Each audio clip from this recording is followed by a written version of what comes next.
नमस्कार। विवाद विनोद में मैं ऐसे विनोद फिर हाजिर हूँ आज की सबसे चर्चित खबर पर चर्चा के लिए। पूरे देश में चर्चा है, आप सभी परिचित हैं, राहुल गांधी से ईडी द्वारा पूछताछ को लेकर के आरोप प्रत्यारोप के दौर जारी हैं। सत्ता पक्ष अर्थात भारतीय जनता पार्टी और सरकार की ओर से जहां यह कहा जा रहा है कि यह एक निजी वित्तीय अनियमितताओं का मामला है जिसमें पूछताछ की जा रही है, एक सामान्य प्रक्रिया है ईडी की, जबकि कांग्रेस की ओर से और अन्य विपक्षी दलों की ओर से यह कहा जा रहा है कि यह विशुद्ध रूप से राजनीतिक विद्वेष का मामला है। ये राजनीतिक प्रतिशोध के कारण यह कार्रवाई की जा रही है, क्योंकि अब इनके तर्क अपने हैं। कांग्रेस से कहे क्योंकि राहुल गांधी प्रधानमंत्री नरेंद्र मोदी और सत्ता पक्ष के नेताओं के साथ आंख से आंख मिलाकर सवाल पूछते हैं। वो बेरोजगारी का मुद्दा उठाते हैं, वे विधि व्यवस्था का मुद्दा उठाते हैं, वो विकास का मुद्दा उठाते हैं, वे युवाओं का मुद्दा उठाते हैं, वे शिक्षा का मुद्दा उठा रहे हैं, वे स्वास्थ्य चिकित्सा का मुद्दा। हर मुद्दे पर चूंकि राहुल गांधी मुखर हैं एक सशक्त विपक्षी नेता के रूप में, यह सत्ता पक्ष को बर्दाश्त नहीं हो रहा है, इसलिए ईडी का इस्तेमाल कर उन्हें डराने धमकाने की कोशिश की जा रही है। आरोप प्रत्यारोप अपनी जगह है, लेकिन यह तो सच है कि जिस प्रकार से हाल के दिनों में सरकारी जांच एजेंसियों का दुरुपयोग किया जा रहा है, यह कहने में कोई हर्ज नहीं है। हो सकता है कि एक सामान्य प्रक्रिया हो, संदेह का लाभ दिया जा सकता है, लेकिन उसकी टाइमिंग और उसके ढंग, कार्रवाई की रूपरेखा, उससे संदेह प्रकट होता है कि यह कहीं न कहीं राजनीतिक कार्रवाइयां है, सामान्य प्रक्रिया नहीं है। राहुल गांधी ने दो टूक कह दिया है कि मैं न डरता हूं, न डर रहा हूं और न डरूंगा। यह एक ऐसा मामला है, अब यह कहा जा रहा है कि आखिर भारतीय जनता पार्टी के रणनीतिकार कर क्या रहे हैं। यह दोहराना ही होगा कि जिस प्रकार मजबूती के साथ मोदी सरकार सत्ता पर काबिज और आगे बढ़ रही है, उन्हें कोई चुनौती कहीं से नहीं मिल रही थी। कांग्रेस भी हाशिए पर चल गई थी, मरणासन अवस्था में थी, लेकिन एक ऐसी कार्रवाई ने सोनिया गांधी को नोटिस भेजना, राहुल गांधी को नोटिस भेजना, और अब ईडी द्वारा राहुल गांधी को तलब कर घंटों 10-10 घंटे बैठाकर पूछताछ करने के जो संदेश बाहर गया, उसका तत्काल प्रभाव यह पड़ा कि मान में 77 की तरह मान में घुस जा के कांग्रेसी कार्यकर्ता सड़कों पर उतर आए। आज देखिए कांग्रेसी कार्यकर्ताओं में पूरे देश में जिस प्रकार वो सत्याग्रह कर रहे हैं। 1947 के बाद सत्याग्रह जो कमरे में बंद था, उसका ताला खुल गया, वो फिर सड़कों पर निकल आया।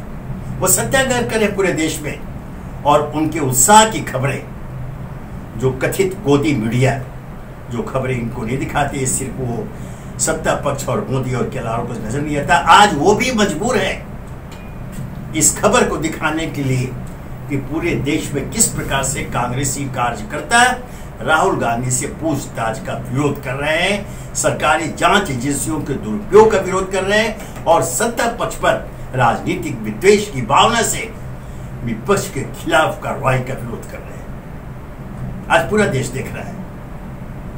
जैसे मैंने कहा कि हो सकता है सामान्य प्रक्रिया हो, लेकिन इसकी टाइमिंग और इसके तरीके से यह सवाल उठ रहा है, और यह आरोप तो बार बार लगे, खास करके इस वर्तमान मोदी सरकार के ऊपर सरकारी जांच एजेंसियों के दुरुपयोग के जिस प्रकार के और जितने आरोप लगे हैं, इतना आज तक नहीं हुआ है। मैं यह कहने मुझे कोई बीचक नहीं है कि सरकारी जांच एजेंसियों का राजनीतिक दुरुपयोग आरंभ से, चाहे किसी पार्टी की सरकार हो, चाहे कांग्रेस की सरकार हो, चाहे सभी सरकार हो, या भारतीय जनता पार्टी सरकार, सभी ने किया है। लेकिन हालिया दिनों में जिस प्रकार, जिस तेजी से और जिस संख्या में जांच एजेंसियों का दुरुपयोग हो रहा है, उससे एक सवाल खड़ा हो रहा है कि क्या देश संविधान से चलेगा या किसी एक व्यक्ति विशेष या किसी जुगल विशेष की इच्छा के अनुरूप चलेगा। आज ये सवाल खड़े हो रहे हैं और यह बहुत ही खतरनाक है लोकतंत्र के लिए, जब संविधान के अंतर्गत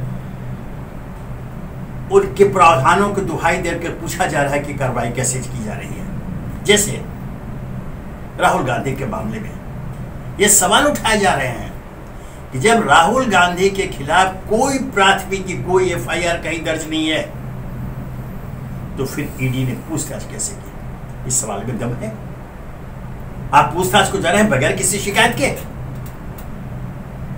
इसका जवाब तो आपको देना ही होगा। पूछा जा रहा है लेकिन ईडी के अधिकारी इसका जवाब नहीं दे रहे। और सवाल यह भी पूछा जा रहा है कि जिस प्रकार कांग्रेस एवं अन्य विपक्षी दल के नेताओं के खिलाफ ईडी की कार्रवाइयां हो रही है, तो पिछले 8 वर्षों में क्या सत्ता पक्ष के किसी नेता के खिलाफ कोई कार्रवाई क्यों नहीं हुई? क्या वे सभी पाक साफ हैं? यह सवाल मौजूद है और यह लोगों को दिमाग में बैठ रही है, उनके हृदय में बैठ रहा है और वो इस बात पर आश्वस्त हो चुके हैं कि हाँ, सरकारी ईडी सहित अन्य सरकारी जांच एजेंसियों का वर्तमान सरकार सत्ता पक्ष अपने राजनीतिक लाभ के लिए और अपने विरोधियों को डराने धमकाने के लिए, उन्हें हाशिए पर रखने के लिए, उनको पर अंकुश लगाने के लिए इन जांच एजेंसियों का दुरुपयोग कर रही है। ऐसा सरकार न करे। चूंकि मैंने इससे कहा, इतिहास में उदाहरण मौजूद हैं और उसकी हस्त रखी हुई जानकारी लोगों को है। मैं 1970 आपातकाल के बाद घटना और आपातकाल के विषय में जब इंदिरा गांधी प्रधानमंत्री थे, उन्होंने तो हमारे मौलिक अधिकार तक छीन लिए थे।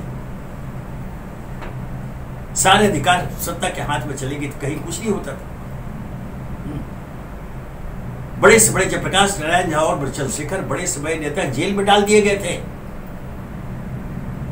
तब देश की जनता सड़कों पर आई थी और उसने तत्कालीन सत्ता पक्ष को सबक सिखाया, उनको सड़क पर भेजा और विरोध करने वाला और जिसके खिलाफ सारी कार्रवाई थी इंदिरा गांधी और कांग्रेस को समर्थन देकर पुनः सत्ता फैला दिया। ये इतिहास के पन्नों में दर्ज है। आश्चर्य है कि वर्तमान सत्ता पक्ष के रणनीतिकार उसकी अनदेखी कैसे कर रहे हैं।